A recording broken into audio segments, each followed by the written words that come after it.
আসসালামু আলাইকুম। বিলাস খামারের পক্ষ থেকে সবাইকে জানাই আন্তরিক শুভেচ্ছা ও অভিনন্দন। আজ আমার টাইগার মুরগির 11 দিন বয়স। তো 11 দিন বয়সে গাম্বুরা ভ্যাকসিন করার নিয়ম, এই জন্য 11 দিনের মাথায় আমি রাত্রে গাম্বুরা ভ্যাকসিনটা করে নিচ্ছি। গাম্বুরা ভ্যাকসিন করে নিচ্ছি, চোখে 1 ফোঁটা দেব। এর আগে আমি রানীক্ষেত ভ্যাকসিন করেছি 5ম দিনে ডান চোখে। তো আজ গাম্বুরা ভ্যাকসিনটা দেবো বাম চোখে। তো রানীক্ষেতের ভ্যাকসিনের ভিডিওটা আপনাদের দেখাতে পারিনি, দুঃখিত। তো গাম্বুরার ভ্যাকসিনটা আমি আপনাদেরকে একটু ভিডিও করে দেখানোর চেষ্টা করছি। তো মুরগি আজ 11 দিন, অনেকটুকু বড় হয়েছে মাশাল্লাহ। ধরতে অনেক প্রবলেম হচ্ছিল, ধরে ধরে দিচ্ছি।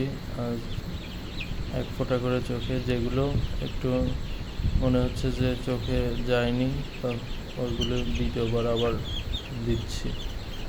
এই ক্ষেত্রে আপনারা বুঝবেন, চোখে যখন 1 ফোঁটা দিবেন সেক্ষেত্রে মুরগি সাথে সাথে চোখের পলকটা নাড়াবে, প্লাস ওর মুখটা ঢেক, যেরকম আমরা পানি খেতে ঢেক নেই না, ওরকম একটা ঢেক দিবে। তাহলে বুঝবেন যে হ্যাঁ, ভ্যাকসিনটা হয়েছে ঠিক মতো। তো এই ক্ষেত্রে আপনারা এইগুলো জেনে রাখবেন, তাহলে আপনারা সমস্যায় পড়বেন না। তো 11 দিনে আপনারা গাম্বুরা ভ্যাকসিনটি যে কোনো মুরগির ক্ষেত্রেই গাম্বুরা ভ্যাকসিন 11 দিনেই করে নিতে হয়। এর পরবর্তীতে আবার 21 দিনে রানীক্ষেতের দ্বিতীয় ডোজ দিতে হবে। আর চাইলে আবার 33 দিনে আপনি আর একটা গাম্বুরা দ্বিতীয় ডোজ দিতে পারেন, না দিলেও সমস্যা হবে না ইনশাআল্লাহ। তবে দিলে অনেক ভালো।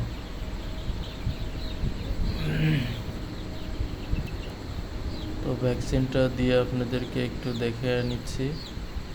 জানি না আপনাদের ভিডিওটি কেমন লাগবে, বাট ভিডিওটি করতে অনেকটু কষ্ট হয়েছে। আশা করি আপনারা ভিডিও দেখে অবশ্যই আমার সাথে থাকবেন এবং বিভিন্ন পরামর্শ দিবেন কমেন্টের মাধ্যমে। আর আমার চ্যানেলটি আপনারা সাবস্ক্রাইব করবেন এবং বেল আইকন চাপ দিয়ে রাখবেন। আমার যে কোনো ভিডিও আপলোড হওয়ার সাথে সাথে আপনারা দেখতে পাবেন। তো মুরগিগুলো অনেক সুন্দর এবং ভালো দেখতে হয়েছে, তো আমার কাছে অনেকটুকু ভালো লাগছে। তো ভিডিও বেশি লম্বা করব না, যেহেতু এখানে 96টি মুরগি আছে, অনেক সময়ই ভ্যাকসিন দিতে হবে। তো আপনাদের ছোট্ট একটি ভিডিও ধারণ করে আপনাদের দেখানোর জন্য। তো আশা করি সবাই ভালো আছেন। তো আমার ভিডিওটি দেখবেন এবং ভুল ত্রুটি থাকলে ক্ষমার চোখে নেবেন। ওকে, আসসালামু আলাইকুম।